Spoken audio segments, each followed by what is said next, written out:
tornou Davi a juntar todos os escolhidos de Israel, em número de 30.000, e dispôs-se, e com todo o povo que tinha consigo, partiu para Baalá de Judá, para levarem de lá para cima a arca de Deus, sobre a qual se invoca o nome do Senhor dos Exércitos, que se assenta acima dos querubins. Puseram a arca de Deus em um carro novo, e a levaram da casa de Aminadab, que estava no outeiro, e Uzá e Aiô, filhos de Aminadab, guiavam o carro novo. Levaram-no com a arca de Deus da casa de Aminadab, que estava no outeiro, e Aiô ia adiante da arca.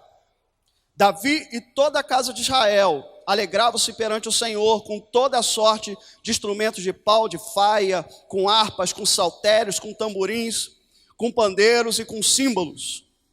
Quando chegaram à eira de Nacon, estendeu Uzá a mão à arca de Deus e a segurou, porque os bois tropeçaram. Então a ira do Senhor se acendeu contra Uzá, e Deus o feriu ali por essa irreverência, e morreu ali junto à arca de Deus.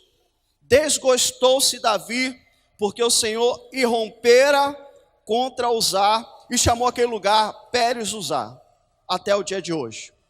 Temeu Davi ao Senhor naquele dia e disse, e essa é uma pergunta muito interessante: como virá a mim a arca do Senhor?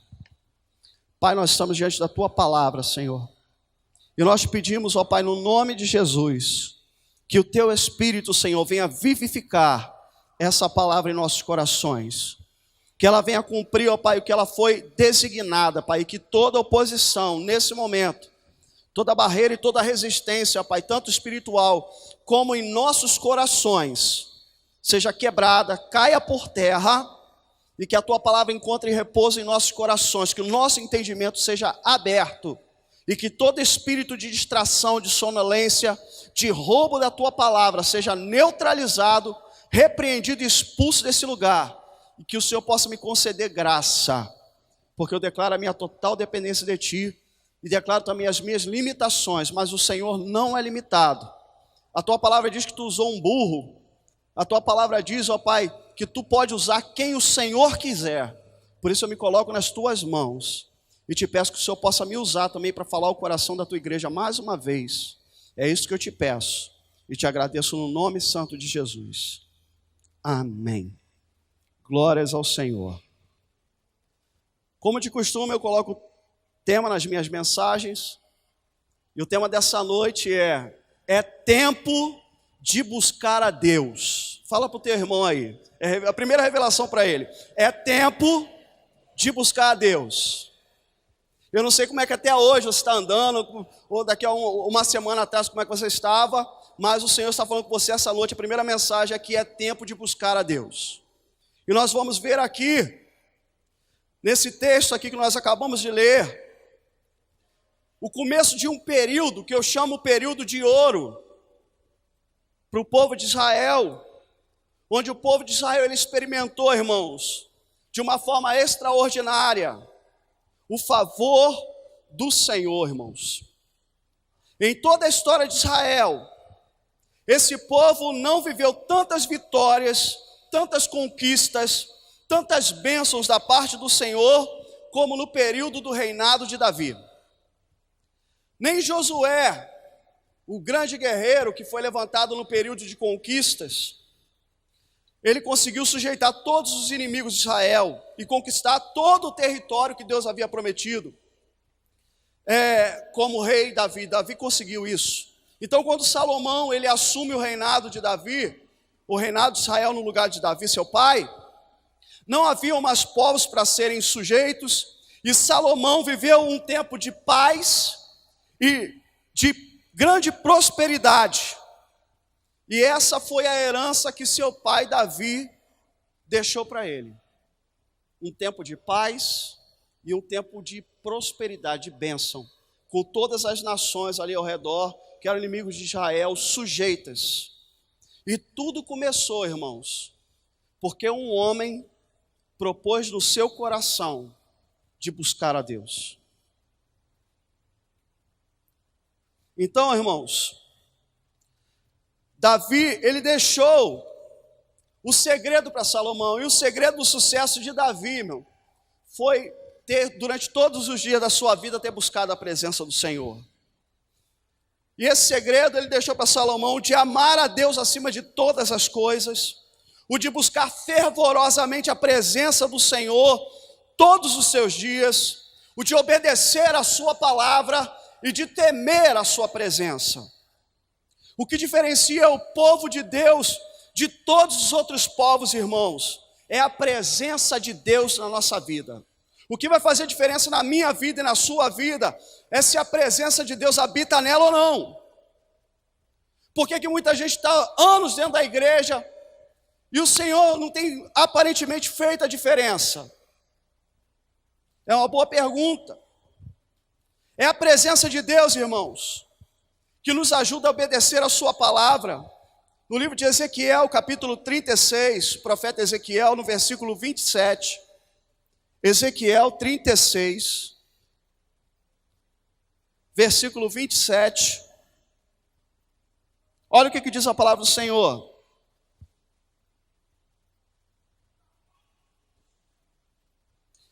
Eu vou ler a partir do versículo 26, ele diz assim: dar-vos-ei coração novo, e porei dentro de vós o quê? O espírito novo. Tirarei de vós o coração de pedra e vos darei coração de carne. E porei dentro de vós o meu espírito, a minha presença. E farei que andeis nos meus estatutos e guardeis os meus juízos e os observais. Glórias ao Senhor. Então é a presença de Deus, irmãos, que nos faz obedecer a palavra. É a presença de Deus quem nos capacita a vencer o pecado. Porque, não sei se você sabe, a nossa carne, apesar do nosso coração se converter a Deus, a nossa carne nunca se converte.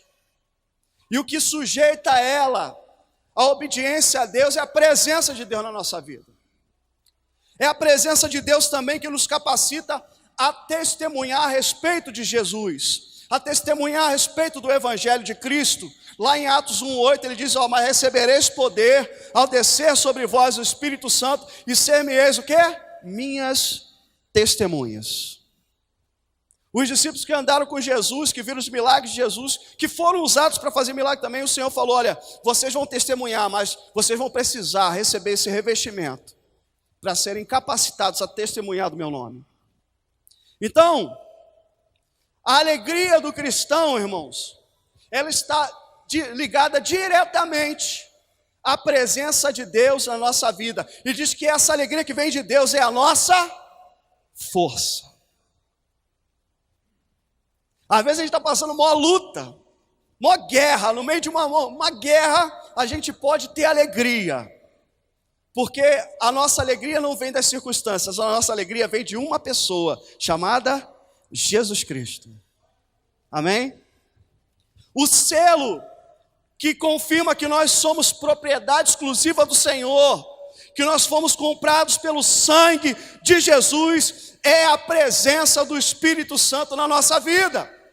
Se você tem o Espírito Santo, irmão, morando dentro de você, é porque você foi comprado por um grande preço de sangue, e você é propriedade exclusiva do Senhor. Amém? Glórias ao Senhor. Mas aquele que não tem o Espírito, esse não é dele. Então no Antigo Testamento, falando da presença, a Arca da Aliança, ela representava a presença de Deus no meio do povo. Antes, no Antigo Testamento, que é só um vislumbre, é uma sombra do que seria mesmo a realidade, a arca ficava do lado de fora, que representava a presença. Mas hoje, a presença de Deus fica dentro de cada um de nós. É uma presença manifesta, é uma presença que está conosco todos os dias. Glórias ao Senhor. Então a arca, irmãos, que nós lemos aqui que Davi estava buscando, a arca, que era a presença de Deus, a arca era uma caixa de madeira de acácia. Era uma caixa retangular de madeira de acácia. E essa caixa, irmãos, ela era revestida de ouro por dentro e por fora. E nessa caixa de ouro, havia uma tampa sobre a caixa, chamada propiciatório. A palavra propiciatório significa trono de misericórdia, ok?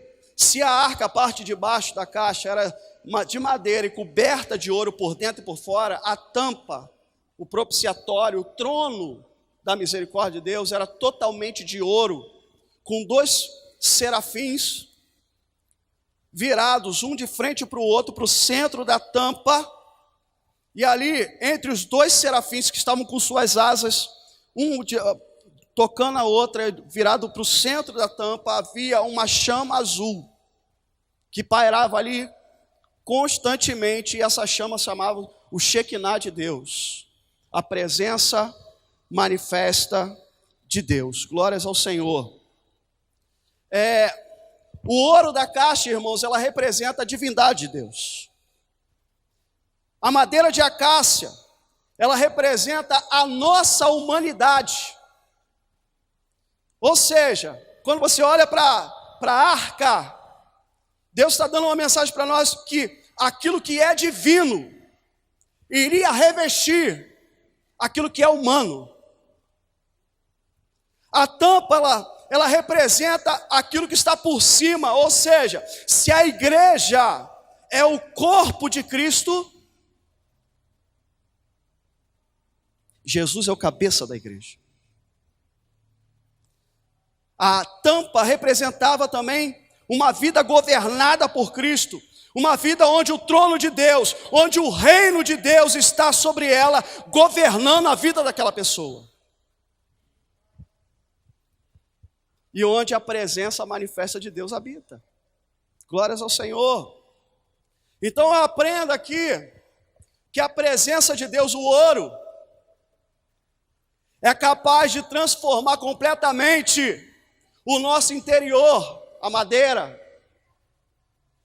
E quando o nosso interior é transformado, isso se reflete no nosso exterior. Ou seja, quando Deus entra em nossas vidas, nós somos transformados, como diz a palavra, de glória em glória. Glórias ao Senhor. Então eu aprendo aqui também que a pessoa que tem a presença de Deus, ela reflete na sua vida o brilho e a alegria do Espírito Santo. A pessoa que tem a presença de Deus na sua vida, ela reflete a santidade de Deus. Santidade na forma de se vestir, santidade na forma de falar, santidade na forma de olhar. É interessante quando minha esposa, a gente estava conversando no outro dia, vou contar, tá, amor? Depois você briga comigo. Mas quando a gente começou a caminhar, ela se batizou, mas tomou um banho, né? Ela ainda não tinha se convertido, Deus foi trabalhando a vida dela, mas eu achei muito interessante as mudanças que Deus foi trazendo, né? Como eu também gostava de falar palavrão pra caramba, gostava de fazer muita coisa errada, porque ninguém nasce santinho, Deus vai nos transformando. E é interessante que ela gostava de colocar roupa curta, de colocar roupa transparente, de colocar um monte de coisa. E aí quando Deus foi trabalhando a vida dela, às vezes ela se vestia, e ela falava para mim, amor, como é que tá? Aí eu virava para ela e falava o seguinte, você tem o Espírito Santo. E ela falava assim, olha, essa roupa aqui não tá legal não vou mais usar esse tipo de roupa não. Ela ia e tirava. Eu acho interessante que às vezes as pessoas dizem que tem a presença do Senhor, mas se veste de uma forma tão sensual. Dizem que tem a presença do Senhor, e a presença do Senhor é santa. E às vezes eu venho conversar perto de mim, meu irmão, de vez em quando está conversando e solta um palavrão. Solta uma palavra torpe. Tem umas conversinhas, sabe, imorais. Pessoas que estão lá no serviço, né, diz que é crente. Aí de repente passa uma mulher bonita, casada, e o cara fica assobiando, fica cantando. Mas diz que é do Senhor. E eu quero dizer, irmãos, a primeira coisa que a presença de Deus vai trazer para a nossa vida é transformação. É mudança. É mudança de atitude. Porque a presença de Deus reflete em nós o caráter de Deus. Porque aquele que tem a presença, que é um verdadeiro servo do Senhor, ele é honesto, ele fala a verdade, Ele ama as pessoas, ele trata com respeito as pessoas, ele tem um bom relacionamento com as pessoas. Se não é assim, deveria. Fala lá igual lá no grupo familiar. Se não é assim, deveria. Porque a presença de Deus, ela transforma a gente de dentro para fora. E a gente não precisa falar que a gente tem Jesus na nossa vida, porque as nossas atitudes vão refletir o que a gente verdadeiramente é. Ok? A pessoa que tem a presença de Deus no seu interior, irmãos, ela carrega dentro de si a revelação de quem Jesus Cristo é. Dentro da arca haviam 3 coisas: as tábuas da lei, o maná e a vara de Arão. Então, irmãos, aquele que tem a presença de Deus tem a revelação de quem é Jesus como o maná, a revelação de que Jesus é o pão que desceu do céu, que Jesus é o pão da vida. Aquele que tem a presença de Deus na sua vida, ele tem as tábuas da lei gravadas no seu coração, a revelação que Jesus é o verbo de Deus, a palavra de Deus que se fez carne e habitou entre nós. Quem tem a presença de Deus sabe que assim como a vara de Arão floresceu, porque assim como Arão, Jesus ele foi rejeitado pelos homens, mas ele foi escolhido e aprovado por Deus, e recebeu toda a autoridade no céu, na terra e debaixo da terra, e recebeu um nome que está acima de todo nome. Aleluia! Glórias ao Senhor. E aí é interessante porque quando a gente começa a estudar a história do povo de Israel, você vai ver que eles passaram por muitas mudanças. E Deus quer trazer mudança para a tua vida também. Em nome de Jesus. Existiu tempo onde Deus levantou Moisés, um período de libertação. Que Deus tirou o povo de Israel do Egito. E Deus deu a lei para aquele povo. As leis são dadas para o povo e a palavra do Senhor diz que o conhecimento da verdade, da palavra de Deus, ela nos liberta. O Senhor disse: conhecereis a verdade e a verdade vos libertará. Então Deus ele deu a lei para o povo, foi levantado o tabernáculo, foi levantado esse tabernáculo e a presença de Deus se manifestava através da nuvem de dia, guiando o povo, e através da coluna de fogo à noite. Deus se manifestava como a nuvem e como a coluna de fogo. Já no período de Josué, Israel viveu um tempo de conquista, chega de deserto, agora entrar na terra de Canaã, na terra prometida, na terra da herança. E aí você vê um monte de mudança. Moisés sai de cena e entra Josué. O Senhor fala: olha, o maná acabou, agora vocês vão comer dos frutos da terra. A nuvem sai de cena, a coluna de nuvem sai de cena, e agora eles seriam guiados pela arca, e o sacerdote carregando a arca na frente. Mais um tempo de mudança. O terceiro período que o povo de Israel viveu, irmãos, foi o período dos juízes, onde Israel viveu um ciclo vicioso. Eles se desviavam do Senhor, então os inimigos vinham e oprimiam Israel, e aí o povo clamava ao Senhor em arrependimento, Deus levantava um juiz para libertar o povo, e daqui a pouco o povo está se desviando de novo. Não havia uma transformação. E no finalzinho desse período de juízes, chegamos à geração do sumo sacerdote Eli, que julgou a Israel durante 40 anos. E essa geração de Eli é uma geração apóstata, irmãos. Os filhos de Eli, Ofni e Finéias, eram filhos de Belial, eram homens maus, homens malignos, prostitutos. E apesar de oficiarem como sacerdotes, eles eram homens desviados do Senhor. E o mau testemunho desses homens estava fazendo o povo de Israel se afastar de Deus. E o pior, Eli sabia disso tudo, mas Eli se mantinha omisso. Ele fazia vista grossa. Glórias ao Senhor. E aqui está uma desculpa para muita gente que tem se afastado de Deus. Muita gente tem dito que tem saído da igreja porque tem se decepcionado com homens. Mas eu quero te dizer, querido, essa noite, olha para Jesus, porque os homens podem te decepcionar, mas Jesus jamais vai te decepcionar.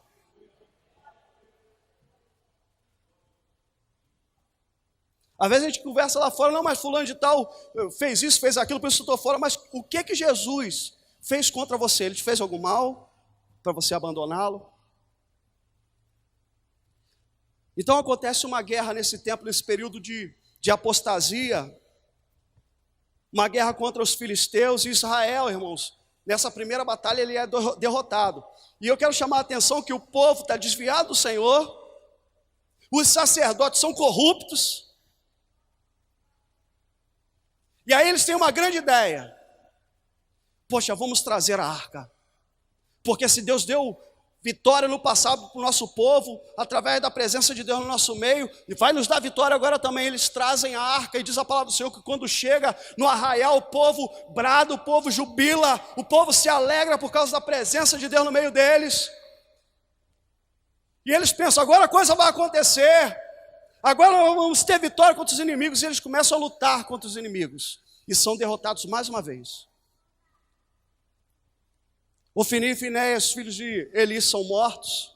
E a arca da aliança, ela é roubada. Ela é levada à terra dos filisteus. Deixa eu abrir mais um parênteses aqui, irmãos. Existem pessoas que estão sofrendo uma sequência de derrotas. É uma derrota atrás da outra. É uma desventura atrás da outra. Porque tem virado as costas para o Senhor e desprezado a presença de Deus na sua vida.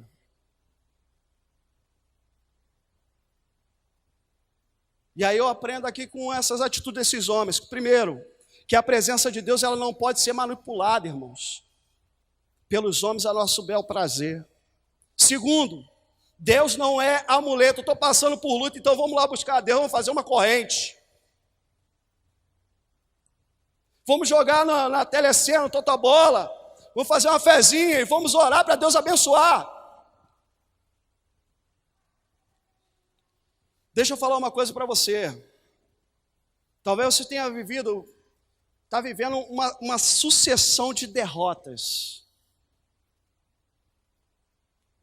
E você tem ido até para a igreja. Mas deixa eu falar uma coisa para você aqui essa noite, querido.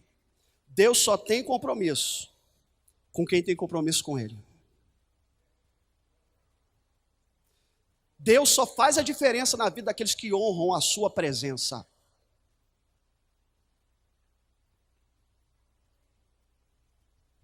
A arca vai para a terra dos filisteus. E Deus pune os filisteus com pragas. Então eles mandam de volta a arca para o povo de Israel.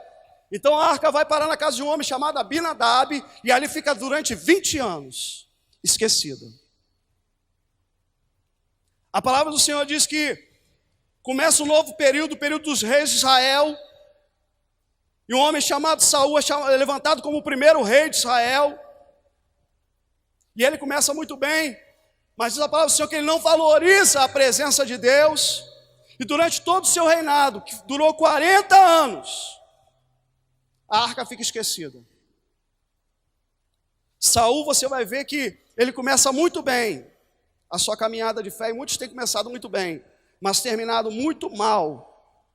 E Deus o rejeita e levanta em seu lugar um homem chamado Davi. O homem que a palavra de Deus diz que é um homem segundo o coração de Deus. E é interessante porque Davi ele reina durante aproximadamente 7 anos em Hebrom. Só que a promessa de Deus para ele é que ele seria rei sobre todo Israel. E quando ele é levantado sobre todo Israel, a primeira atitude que Davi propõe no seu coração é dispor o seu coração para buscar a presença de Deus representada pela arca. E eu queria que você voltasse lá em 2 Samuel, capítulo 6, versículo 1 e 2. tornou Davi a juntar todos os escolhidos de Israel, em número de 30.000, e dispôs, com todo o povo que tinha consigo, partiu para Baalá de Judá para levarem de lá para cima a arca de Deus, sobre a qual se invoca o nome do Senhor dos Exércitos, que se assenta acima dos querubins. Glórias ao Senhor. Deixa eu falar uma coisa para você, irmãos. Dispor o coração para buscar a presença de Deus não é apenas desejar a presença, mas é estar disposto a pagar o preço que for necessário para alcançar essa presença.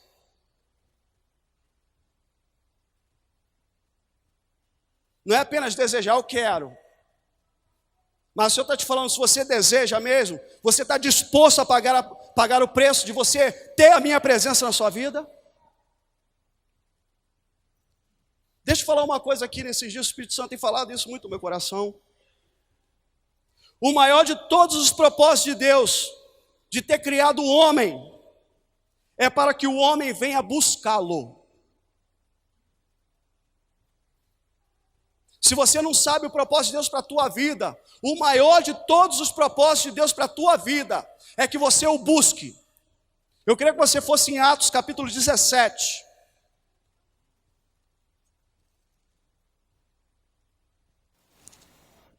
Atos 17, versículo 26.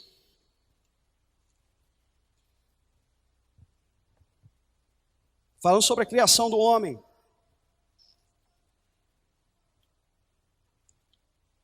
Diz assim: de uma só fez toda a raça humana para habitar sobre toda a terra, toda a face da terra, havendo fixado os tempos previamente estabelecidos e limites da sua habitação. Para quê, irmãos? Para que colocou o homem na terra? Para buscarem a Deus, se porventura tateando possam achar, bem que não está longe de cada um de nós, pois nele vivemos e nos movemos e existimos, como alguns dos vossos poetas têm dito, porque dele também somos geração. E eu queria que vocês fossem em Atos capítulo 15, rapidinho, versículo 16 e 17.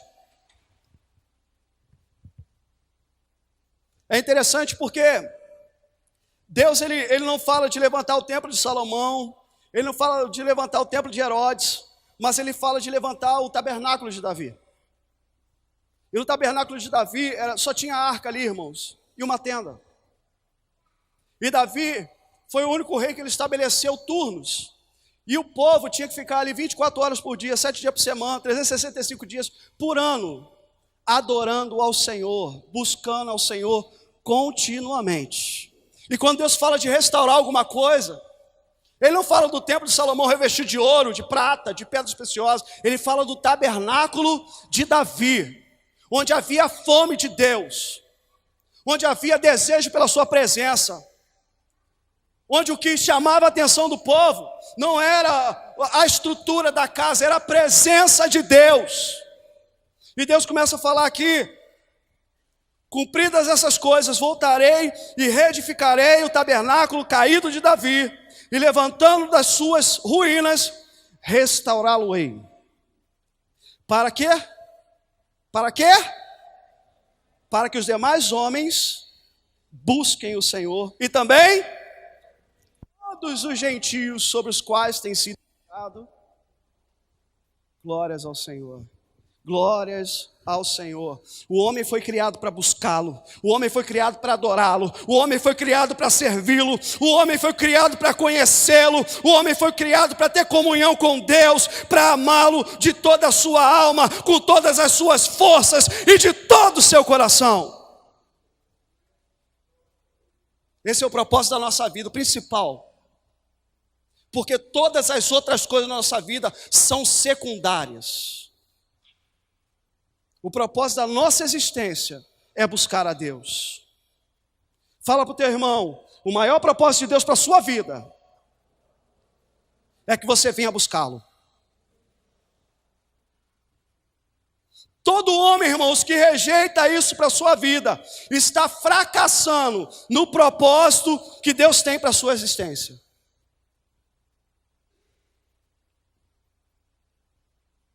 Agora eu te pergunto, o que é que move o nosso coração para buscar a Deus? A nossa fé? A nossa fome? Muitos têm buscado a Deus por causa de necessidade, que está passando por lutas, perdas, sofrimento, enfermidade. Só que na nossa geração tem uma grande parte que está buscando a Deus por causa dos seus benefícios. Aquilo que Deus pode fazer por eles. É interessante que Jesus multiplica pães e peixes, todo mundo come, se farta. Jesus vai para o outro lado do Mar da Galileia, todo mundo está procurando ele. Senhor, que bom, nós te achamos. O Senhor, vocês estão me procurando, não porque vocês me querem, não porque vocês querem ver sinais, é porque vocês comeram dos pães e se fartaram. Estavam buscando, mas com a motivação errada. Glórias ao Senhor. Quando você busca a Deus só por causa dos seus benefícios, como o crente que a gente vê nesses dias, consumidor, apenas uma busca interesseira, você perde o melhor que Ele tem para a tua vida, que é desfrutar da sua presença. Quando você busca só por causa dos seus benefícios. Um pastor estava falando o seguinte, que sempre que ele viajava e voltava para casa, os seus 2 filhos, né, chegavam, abraçavam ele, beijavam ele, matava a saudade, né? Ele ficava todo bobo, né? Doido. Ele já sabia, vou chegar em casa, na porta de casa, estão me esperando, me abraçando, me beijando, me agarrando, matando a saudade. E ele, querendo agradar o filho, foi lá e abençoou o filho com o PlayStation 2, né? A filha amor. Só que quando ele ia para as suas viagens e voltava, só um dos filhos, a filha, ia recebê-lo. O filho, não, pai, peraí que eu estou passando de fase. Peraí, daqui a pouco eu vou aí falar com o Senhor. E o Espírito Santo falou com ele, e o meu povo é a mesma coisa. Estão se embriagando com as minhas bênçãos. E estão deixando de lado aquilo que é mais importante. Deixa eu falar uma coisa para você, irmãos. Quando você busca os benefícios, Deus até abençoa. Mas você perde a melhor parte. Agora, quando nós o buscamos pelo que Ele é, nós, além de experimentarmos da sua presença maravilhosa, fatalmente, nós vamos também provar das suas bênçãos.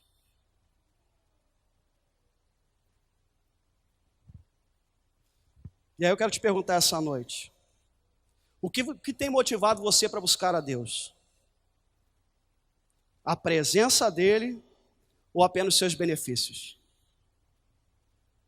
Fala para o teu irmão aí, não se conforme com o que você tem recebido de Deus para a sua vida. Deus tem mais para você.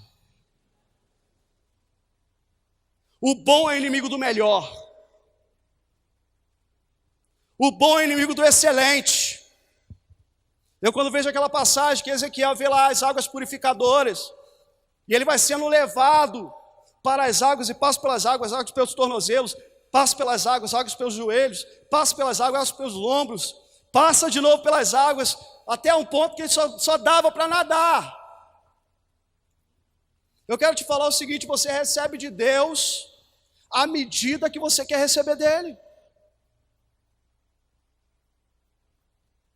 Glórias ao Senhor. Agora, o que tem nos atrapalhado de buscar a sua presença? Primeira coisa, irmãos, distrações. Interessante que Moisés chega até Faraó e fala o seguinte, olha, deixa o meu povo ir, o Senhor está dizendo, deixa o meu povo ir para adorar no deserto. Aí Faraó vira assim, esse povo está ocioso. Esse povo aí está ocioso, por isso que ele está falando de adorar a Deus, então eu vou dar trabalho para eles. Vou dar distração para eles. E tem muita gente que está se apagando na sua vida espiritual e está deixando de buscar a Deus e não é mais o mesmo por causa de distrações. Quando a gente ocupa o tempo que é de Deus com entretenimento, irmãos, nós dispensamos relacionamento com Ele. E esses dias o Espírito Santo ele tem nos convocado para buscar a sua presença, irmãos. E às vezes eu fico triste, Porque nós já estamos orando há mais de um ano, clamando, e o coração ardendo, porque Deus vai fazer coisas grandes aqui nesse lugar. Deus vai fazer uma obra tremenda. Mas muita gente vai ser só espectador. Porque só quer ver as coisas acontecerem, não quer pagar o preço de buscar. Mas deixa eu te falar uma coisa que o Espírito tem ministrado no meu coração. Você vai ver a diferença daqueles que têm clamado aqui segunda-feira. Vocês vão ver os testemunhos do que Deus vai fazer na vida dessas pessoas que têm clamado por essa obra. E Deus está te convocando, porque é tempo de buscar a Deus. Aleluia! Quantos querem ser cheios do Espírito Santo? Amém. Ninguém é cheio do Espírito Santo vendo filme de terror. Ninguém é cheio do Espírito Santo no WhatsApp. Ninguém é cheio do Espírito Santo vendo jogo de futebol. No Facebook. Eu quero te dizer, se você deseja ser cheio, você precisa dar espaço para Deus. Começa a tirar coisas da tua vida para ter tempo para você buscar a face do Senhor. Porque quanto mais você se esvaziar de um monte de coisas que não estão edificando a sua vida, Deus vai enchê-lo da sua presença. Glórias ao Senhor. E eu quero te dizer, irmãos, se nessa busca você conseguir encontrá-lo, você não vai desejar mais nada além da sua presença, porque a sua presença é maravilhosa. Aleluia, aleluia. O problema de muitas pessoas é que elas têm buscado a Deus, ou buscado prazer em muitas coisas, mas não em Deus. E o resultado disso, irmãos, de estar buscando prazer em muitas coisas e não em Deus, porque o propósito de Deus para a nossa vida é buscá-lo. Aí você vai ver um monte de igrejas lotadas, abarrotadas de pessoas vazias.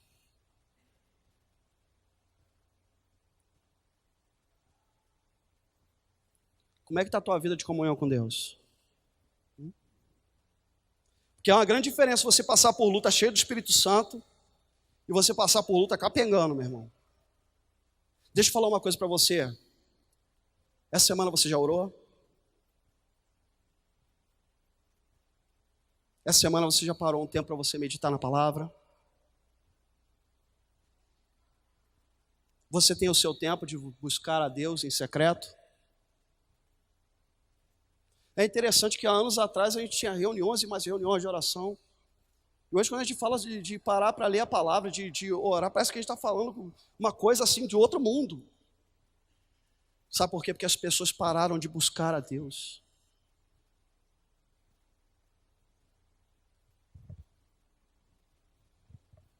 Fala para o teu irmão aí, se você não valorizar a presença de Deus na sua vida, você poderá perdê-la.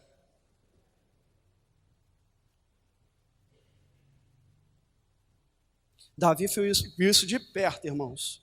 Diz a palavra do Senhor que Davi foi chamado para ministrar na casa de Saul.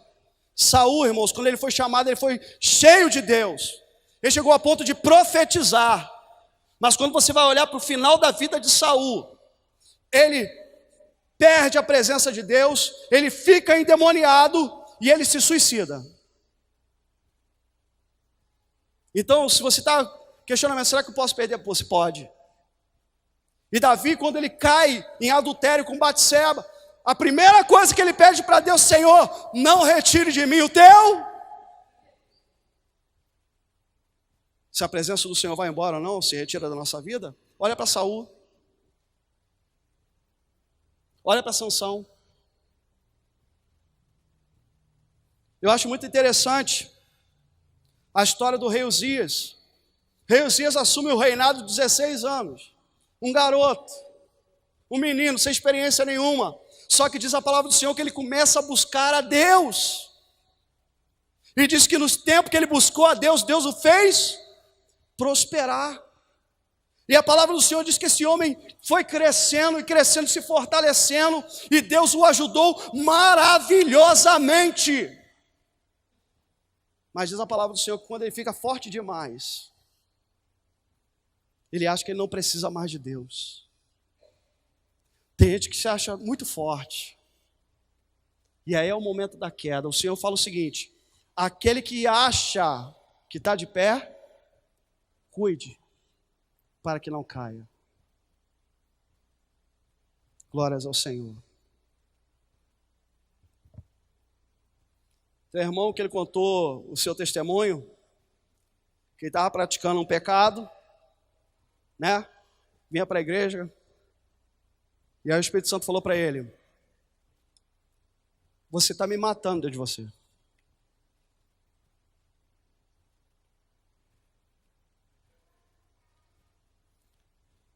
Tudo que o diabo quer é destruir a nossa comunhão com Deus. E ele vem de uma forma sutil. Vê na sua vida se a mágoa não tem apagado o Espírito Santo da sua vida. Se a falta de perdão não tem apagado o Espírito Santo da sua vida. Que a falta de oração, a falta de leitura, a falta de comunhão com Deus não tem apagado a presença de Deus na tua vida. O que tem atrapalhado a sua busca por Deus. E é interessante que muita gente, não, eu quero buscar a Deus sim, mas eu não tenho tempo. Sou muito atarefado. Irmãos, vem andar comigo. Vamos caminhar junto. Só uma semana. A palavra do Senhor diz, irmãos, que Davi era um homem super atarefado, com grandes responsabilidades e pouco tempo. Mas Davi, ele deixa de lado todas as coisas, das outras coisas, porque a prioridade na vida dele, naquele momento, era buscar a presença de Deus. Que Davi queria reinar com Deus. Primeiro ponto aqui, Davi se propõe a buscar a presença de Deus, representada pela arca, porque a arca estava longe de Jerusalém, e Davi queria trazer a arca para perto de si. O Senhor diz: achegai-vos a Deus, e Ele achegará a vós outros.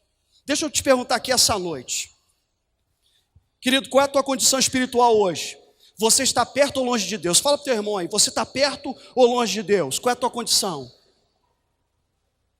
Davi parou tudo, ele assumiu o reinado, agora tenho um exército poderoso, tenho fama, eu tenho vitória por todos os lados, eu não preciso de Deus, não é verdade?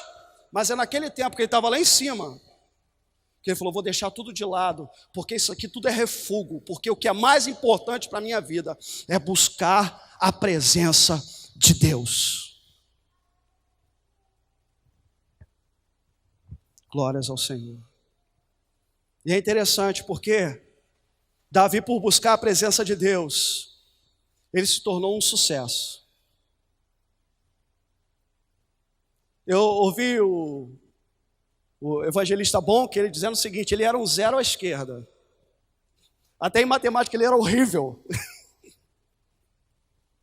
Só que ele falou o seguinte: se você é um 0 à esquerda, você é um nada. Mas você começa a colocar a Deus como primeiro na sua vida, Deus te transforma num 10.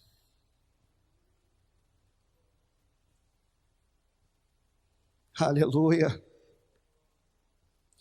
Mas eu deixo te dizer, quando Deus fica em segundo plano em nossas vidas, eu quero te dizer que as demais áreas da nossa vida começam a desmoronar. Pergunta, irmão, como é que está a tua vida hoje? Parece que estou pregando para uma pessoa só essa noite, irmãos, não sei porquê. Eu tenho a impressão disso. Eu estou pregando para todo mundo, Deus está recebendo, amém. Mas Deus está falando especificamente com uma pessoa, e eu percebo isso. Glórias ao Senhor. Segundo ponto. É interessante o versículo 5 a 8, 2 Samuel, ele diz: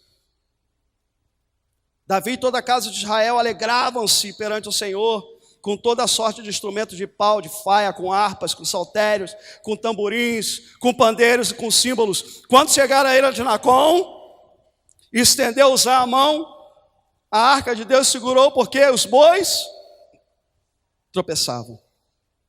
Não queira, irmão, estabilizar aquilo que Deus está abalando. Não queira. Então a ira do Senhor se acendeu contra Uzá, e Deus o feriu por essa irreverência e morreu ali,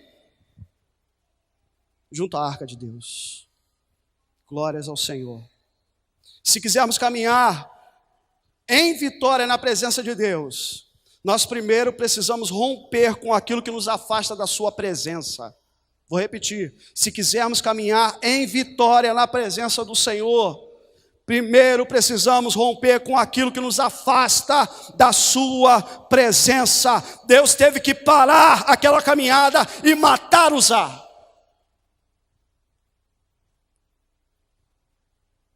Fala para o teu irmão, será que existe coisas que precisam morrer na sua vida?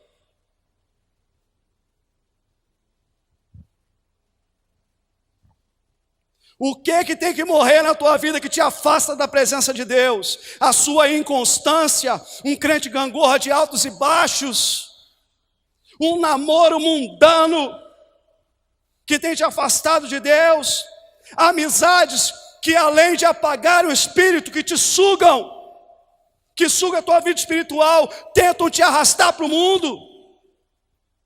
A falta de compromisso com a palavra de Deus e com o Deus dessa palavra. E essa aqui é fantástica. E tem que morrer a nossa resistência à mudança, quando nós somos confrontados pela palavra de Deus. Há um rompimento ali, há morte ali. E Davi diz a palavra que ele fica desgostoso. E ele teme o que Deus estava fazendo ali.